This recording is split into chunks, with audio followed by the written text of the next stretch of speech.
누가복음 14장 25절에서 35절의 말씀 우리 다 함께 같이 합독하도록 하겠습니다.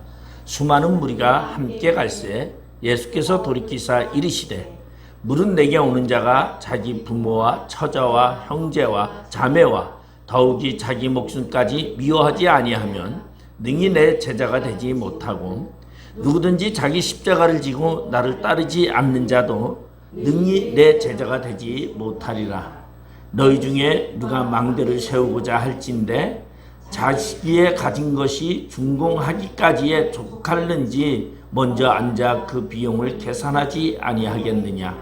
그렇게 아니하여 그 기초만 쌓고 능히 이르지 못하면 보는 자가 다 비웃어 이르되 이 사람이 공사를 시작하고 능히 이르지 못하였다 하리라.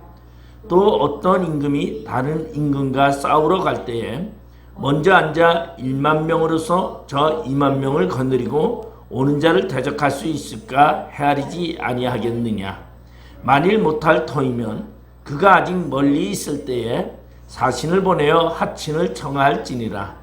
이와 같이 너희 중에 누구든지 자기의 모든 소유를 버리지 아니하면 능히 내 제자가 되지 못하리라. 소금이 좋은 것이나 소금도 만일 그 맛을 잃으면 무엇으로 짜게 하리요. 땅에도 거름에도 쓸데없어 내버려느니라. 들을 귀가 있는 자는 들을지어다 하시니라. 아멘. 네, 오늘 누가복음 14장 25절에서 35절의 말씀은 누가복음 9장 51절에서부터 19장 27절까지 이어지는 예수님의 갈릴리 사역 이후에 그리고 고난주간 이전에 유대 지역을 중심으로 진행된 예수님의 후반기 사역 중 한 부분입니다. 그래서 누가복음 오늘 본문 배경을 보면은 누가복음 14장 1절에 보면은 안식일에 예수께서 한 바리새인 지도자의 집에 떡 잡수시러 들어가시니 그들이 엿보고 있더라. 그래서 예수님께서 안식일에 한 바리새인의 집에 식사 초대를 받게 되고 그 집에 들어가게 됩니다. 그리고는 그 바리새인 집에서 안식일에 예수님께서 수종병에 걸린 사람을 고쳐줍니다. 이 수종병이라는 것은 물수지요. 물이 찬다라는 얘기인데 복부에 물이 차서 그 압력으로 인해서 장기들이 이렇게 다 망가지는 그러한 병입니다. 그리고 그를 고치고서는 그리고 초대받았을 때에 먼저 상석에 앉지 말라고 그렇게 비유로 말씀하시는 사건입니다. 낮은 자리에 앉으라. 그러면 그것을 본 주인이 친구여 상석으로 올라 앉으십시오 라고 말하면은 모든 사람 앞에서 영광이 있으리라고 말하고 있습니다. 그래서 누가복음 14장 11절에 보면은 그렇게 무릇 자기를 높이는 자는 낮아지고자 자기를 낮추는 자는 높아지리라 라는 말씀을 해주고 있습니다. 그리고는 이제 세 번째에 그 바리새인 집에서 큰 잔치의 비유를 말씀하게 됩니다. 그리고서는 15절서부터 잔치에 대한 비유로 말씀하시면서 초청을 했는데 많은 사람들이 밭을 사고 소를 사고 그리고 장가를 들어서 잔치의 청함을 거절한 자들이라고 이야기를 합니다. 그래서 24절에 보면 내가 너에게 말하노니 전에 청하였던 그 사람들은 하나도 내 잔치를 맛보지 못하리라 하였다 하시니라. 그래서 예수님이 사람의 모습을 이야기하고 있는데 잔치의 청함을 받고도 거절하는 자, 그런 자도 합당하지 않다고 말하고 그리고 오늘 무리를 향하여 예수님께서 하시는 말씀이 오늘의 말씀입니다. 그리고서는 예수님께서 예수님의 쫓는 무리들을 그리고 이제 그 식사를 바리새인 집에서 다 하셨는지 예수님께서 그 집을 나와 길을 가실 때에 그렇게 말하고 있어요. 그래서 오늘 본문 25절에 보면 수많은 무리와 함께 갈새 그렇게 되고 있죠. 그러니까 24절까지는 바리새인 집에서 있었던 이야기고 이제 바리새인 집에서 나와가지고 예수님이 길을 가는데 수많은 무리들이 예수님을 쫓아가는 이야기입니다. 그때 예수님께서 돌이키사 무리를 돌아보시며 예수님께서 말씀하고 있습니다. 26절에 보니까 물은 내게 오는 자가 자기 부모와 처자와 형제와 자매와 더욱이 자기 목숨까지 미워하지 아니하면 능히 내 제자가 되지 못하고 누구든지 자기 십자가를 지고 나를 따르지 않는 자도 능히 내 제자가 되지 못하리라고 이렇게 말하고 있습니다. 그래서 예수님을 따르는 자, 곧 예수님의 제자가 되고자 하는 자는 자기 부모나 처자나 형제 자매뿐만 아니라 자기 목숨까지도 미워하라고 이야기를 합니다. 그런가 하면은 그것만이 또 부족해서 자기 십자가를 지고 따라야 한다라고 말하고 있습니다. 그러면 오늘 이 이야기는 제자됨에 대한 이야기입니다. 예수님의 제자가 되고자 한다면 이러한 사람이 되어야 하는데 그 두 가지를 비유로 말씀하면서 이야기를 하는 이야기입니다. 오늘 바리새인 집에 초청을 받고 그 집에 가서 식사를 한 후에 그리고 바리새인 집에 나오면서 수많은 무리에게 하시는 말씀, 바로 예수님의 제자가 되고자 하는 자는 어떻게 해야 한다라는 이야기죠. 그러면 예수님의 제자가 되고자 하는 무리들이 지금 예수님을 따랐다고 하는 이야기입니다. 그러면 예수님을 무리들이 쫓았는데 이들이 예수님의 제자가 되고 싶어서 지금 예수님을 따르는데 예수님께서는 그들을 향하여 무엇이라고 하면 예수님의 제자가 되고자 한다면 이러이러한 자가 되라 라고 이야기하는 말씀입니다. 자, 그러면 오늘 이 말씀을 통해서 우선순위가 무엇인가 라는 이야기입니다. 예수님의 제자가 되고자 한다면 우선순위가 뭐냐? 그래서 오늘 본문에 제가 질서의 순위라고 얘기를 했어요. 하나님을 따르고 예수님의 제자가 되고자 한다면 순위가 있어야 된다는 거죠. 먼저 해야 할 일이 있고 나중에 해야 할 일이 있다는 것이죠. 많은 사람들이 먼저 해야 할 일을 제대로 하지 못하고 나중에 할 일을 하면은 많은 일들이 잘못되는 경우가 많고 돌이켜서 헛수고를 하는 경우가 굉장히 많다라는 것입니다. 그러면 예수님의 제자가 되고자 한다면은 먼저 어떻게 해야 되느냐? 오늘 본문 26절에 보니까 물은 내게 오는 자가 자기 부모와 처자와 형제와 자매와 더욱이 자기 목숨까지 미워하지 아니하면 능히 내 제자가 되지 못하고 라고 말하고 있어요. 그러면은 예수님의 제자가 되고자 한다면 먼저 미워하라. 근데 부모도 미워하고 형제도 미워하고 자매도 미워하고 자기 목숨도 미워하라. 참 오늘 이 무슨 얘기인가 난감한 이야기가 될 수가 있는 얘기입니다. 이 이야기는 미워하라고 한다고 그들을 멀리하라는 얘기가 아닙니다. 이 말은 다시 말해서 우선순위가 무엇이냐를 말하는 것이죠. 그래서 문자 그대로 해석을 하면 안 된다라는 말씀입니다. 왜냐하면 성경에 보면은 십계명에도 보면 우리 뭐라고 말하고 있어요? 제일 먼저 육적인 계명 속에서는 내 부모를 공경하라고 말씀하고 있습니다. 그런가 하면 에베소서 5장 29절에 보면 그리스도께서 교회에게 함과 같이 자기 육체를 미워하지 않고 양육하여 보호해야 한다. 이렇게 말하고 있어요. 근데 오늘 본문은 자기를 목숨까지도 미워하라. 그렇게 이야기를 하고 있는 얘기를 보면은 여기서 미워하라는 뜻을 우리가 바로 알아야 된다는 것입니다. 우리 사람들은요, 말 가지고 장난도 많이 하고 그리고 자기의 생각대로 많이 해석도 합니다. 우리 마가복음 7장에 보면은 고르반이라는 이야기가 나오는데 예수님께서 유대인들에게 책망한 사건입니다. 고르반이라는 것은 뭐냐면 나의 재물과 나의 재산을 하나님께 드렸습니다. 그러니 나는 이 재물을 그런데 하나님께 드리는데 언제까지는 내가 죽은 이후에 이 재물은 다 하나님의 것입니다라고 바치는 사건을 말하고 있어요. 그러고서는 자신의 재물이 하나님의 것이라고 부모를 공경하지 않는 경우가 허다했다는 것입니다. 이 재물은 다 하나님 것이라고 하면서 남을 돌보지도 아니하는 핑계거리로 하는 그러한 이야기가 바로 마가복음 7장에서 나오는데 예수님께서 이러한 잘못된 것을 가지고 유대인들을 꾸짖은 사건이 나오고 있습니다. 바로 오늘의 본문도 잘못 이해하면은 이렇게 주님께서 꾸짖음을 받을 수 있는 그러한 사건입니다. 우리 창세기 29장 31절에 보면은 여호와께서 레아가 야곱에게 사랑받지 못함을 보시고 그라는 말이 있어요.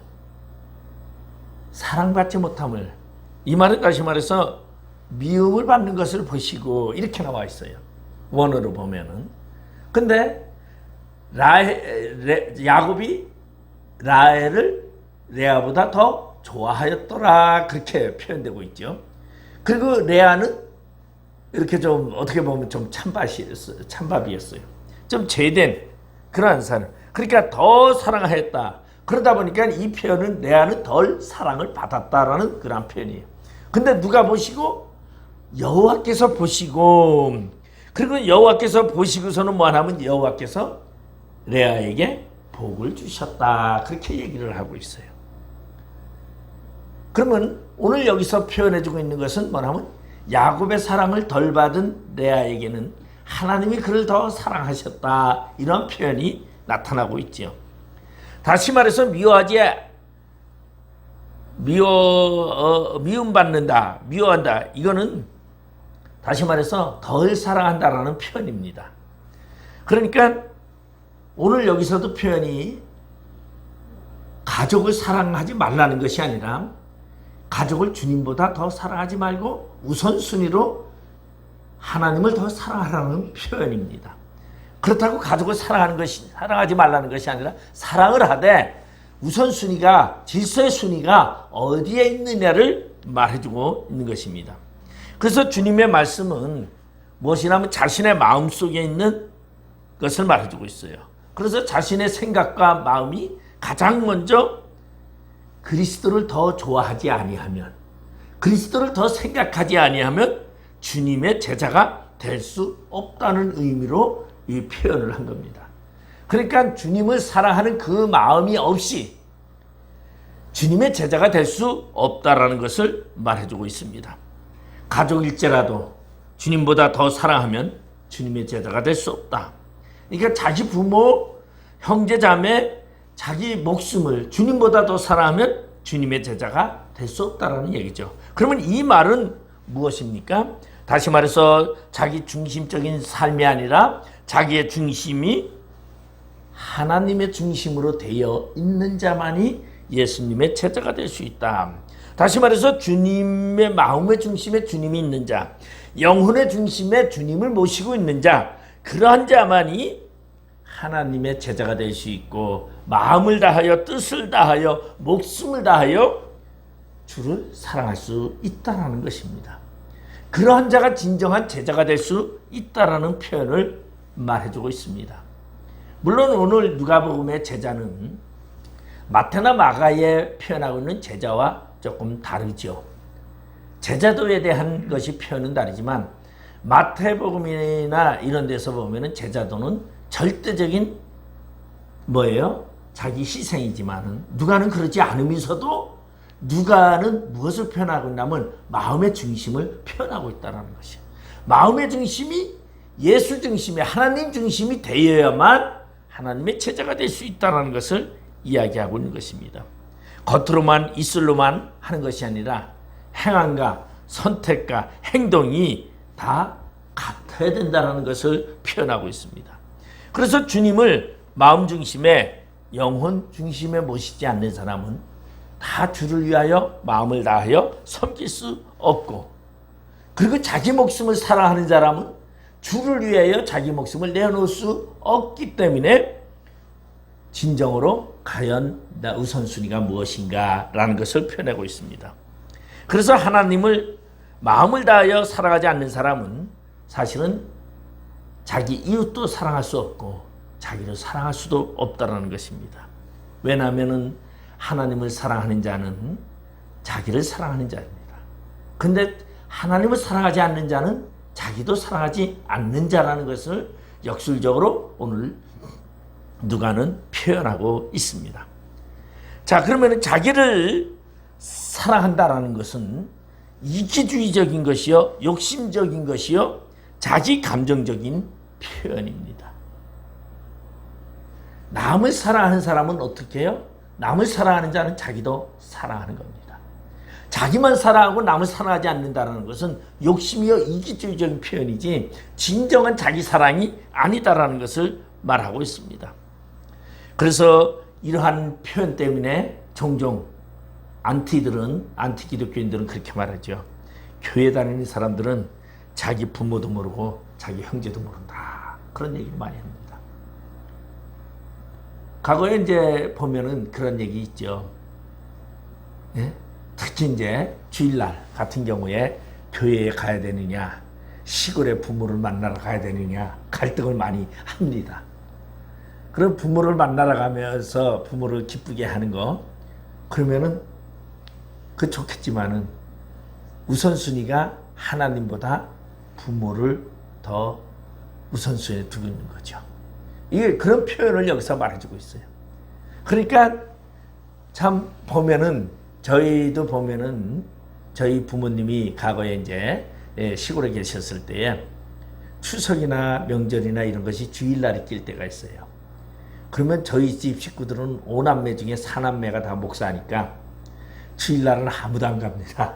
명절이라도 안 가요. 그럼 주일이 지나고서 주일날 밤이라던가 그때서부터 이제 모여들기 시작을 합니다. 그러면 저희 부모님이 보면은 동네들이 온통 그냥 다 복작복작하면서 사람들이 모여드는데 저희 집 식구들은 주일을 지내야 오니까 섭섭한 마음이 없겠어요? 있겠죠. 그게 부모의 마음이에요. 근데 부모님도 예수를 믿으니까 이해를 합니다. 근데 예수를 믿지 않으면 부모를 모신 사람일 경우에는 아주 굉장히 난감한 문제가 바로 이 부분이라고 말할 수도 있습니다. 그리고 이러한 부분을 표현할 때도 보면은 사람들이 과거에 우리 조선시대에도 우리 보면은 이 성균관들이 유생들이 그런 말을 했어요. 이 신학자들이 하나님을 섬깁니다. 그리고 하나님 제일주의로 그들이 모였을 때에 그러한 유생들이 상소를 올린 순조 때에 상소를 올린 상소문에 보면 이러한 표현이 있어요.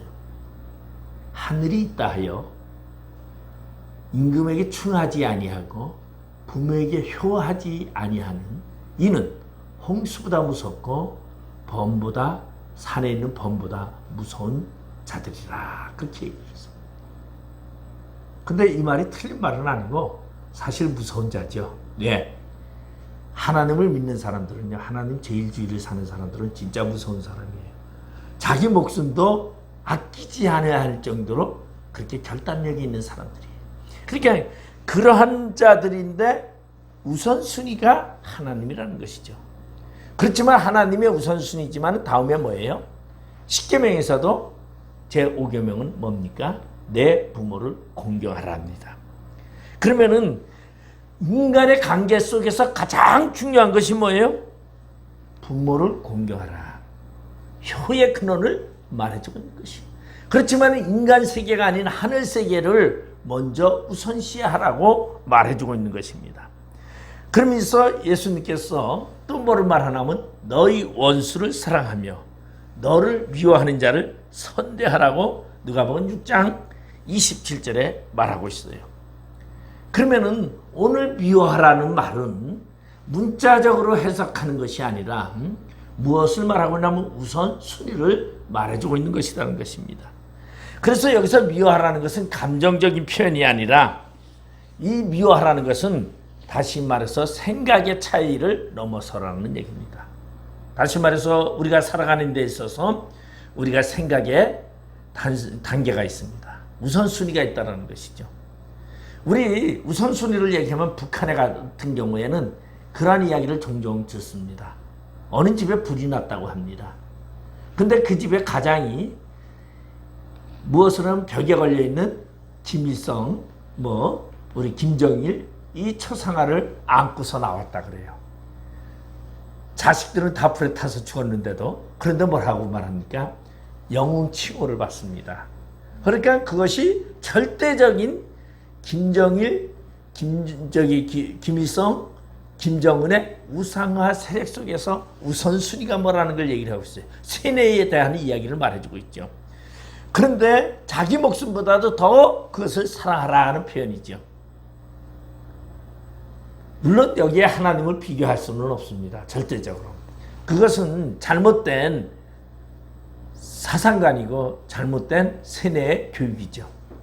그렇지만 우리 하나님은 무엇을 말하냐면 하나님을 우선주의로 사는 자들에게는 어떻게 하나님이 그들을 보호하시고 그들을 인도하신다는 것이죠.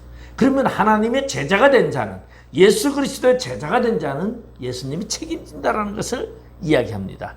그래서 심지어는 자기 목숨까지도 넘어서야 한다, 그렇게 말하고 있어요. 그래서 마태복음 10장 37절에 보면 아버지나 어머니를 나보다 더 사랑하는 자는 내게 합당하지 아니하고 아들이나 딸을 나보다 더 사랑하는 자도 내게 합당하지 아니하며.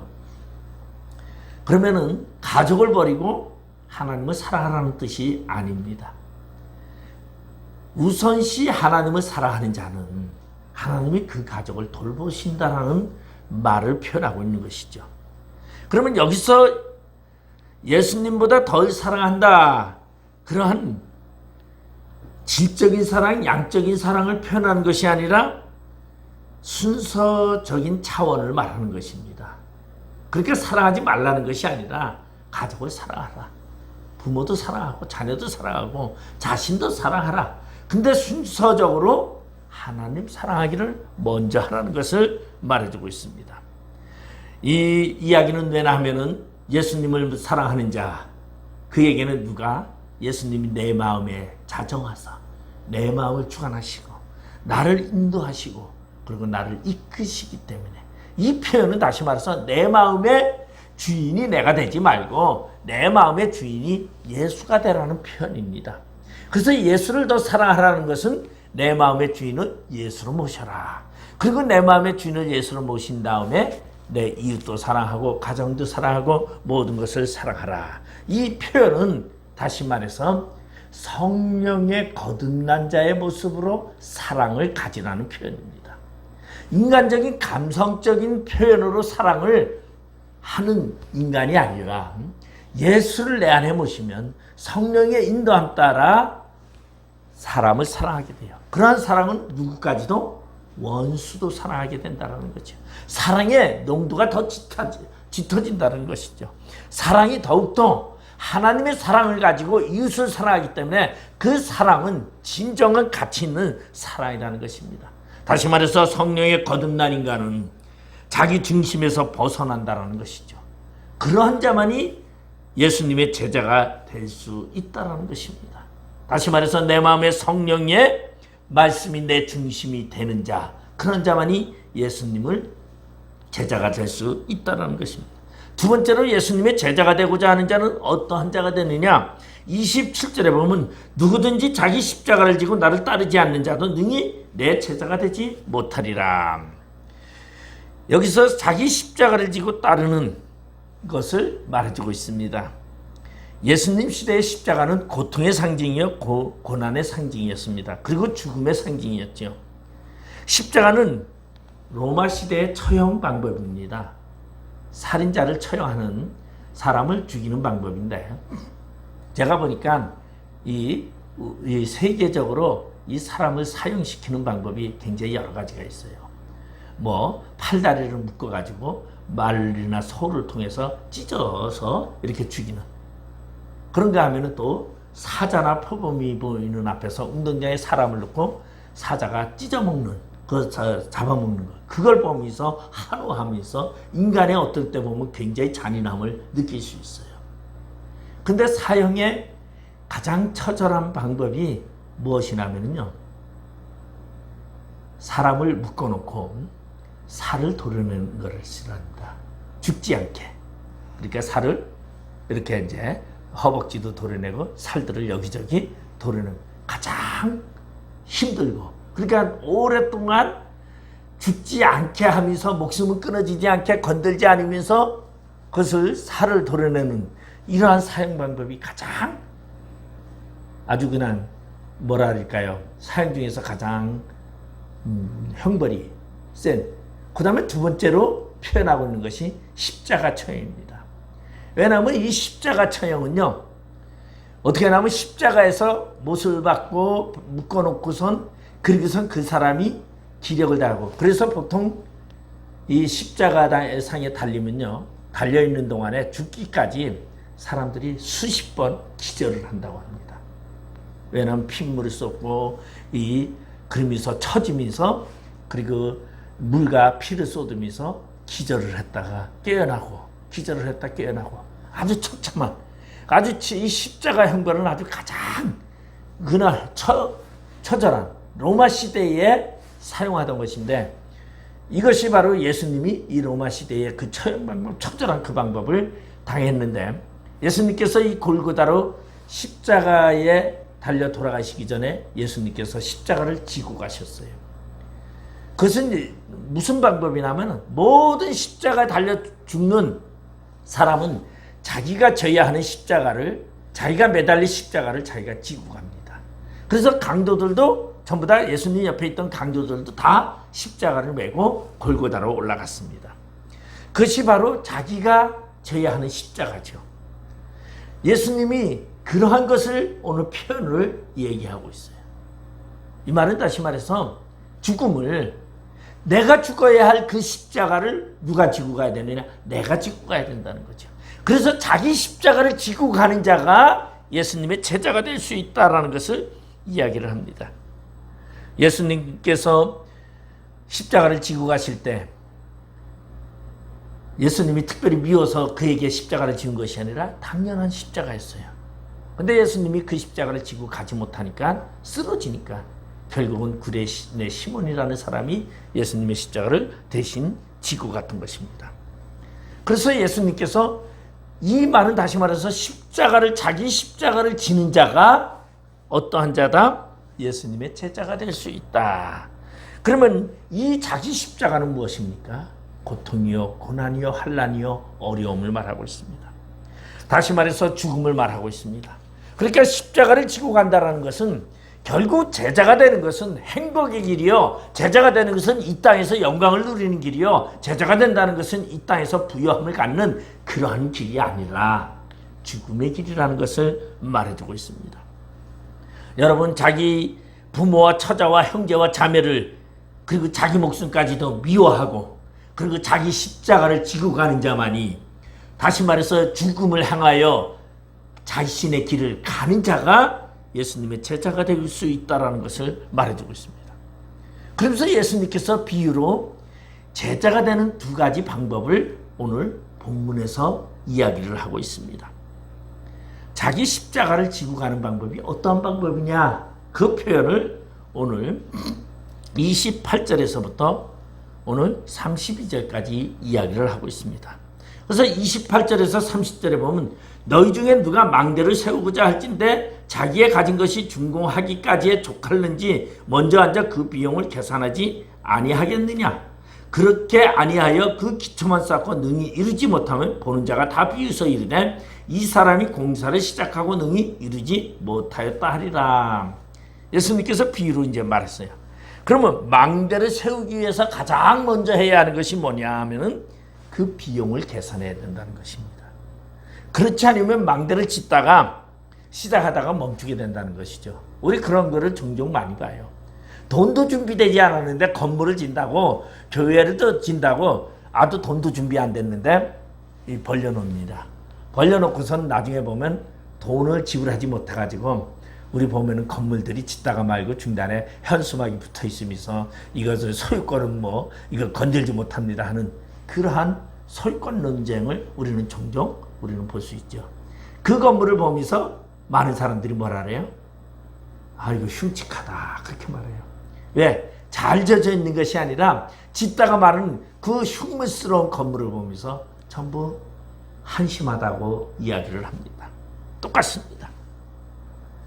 모든 건축물을 공사하는 데 있어서 그것을 완공하지 못하고 그것을 미완성으로 끝나면 흉측하게 될 뿐만 아니라 비난을 받게 된다는 것입니다. 그러면 그 건물을 보면서 뭐라 그러죠? 저 건물주는 망했다, 그렇게 얘기를 해요. 망했다고만 얘기하는 것이 아니라 참 어리석은 사람이구나, 그렇게 얘기를 해요. 그러니까 예수님의 제자가 되는데도 오늘 예수님께서 이 비유로 말씀하셨어요. 그러면 예수님 당시에 유대 왕은 이제 누구나 하면은 뭐랬어요? 예수님이 태어날 때에 헤롯이라는 사람이 바로 유대의 왕이었습니다. 이 헤롯이 자신의 권력을 가시하고자 해서 그가 건물을 짓는데 치중했던 사람이에요. 근데 그가 무엇을 했냐면 스룹바벨 성전을 그가 확장 공사를 하면서 리모델링을 하는데 벽에다 전부 다 금으로다 다 바릅니다. 백성들의 한심을 사고자. 근데 이 성전이 헤롯의 생애에 완성되지 못했습니다.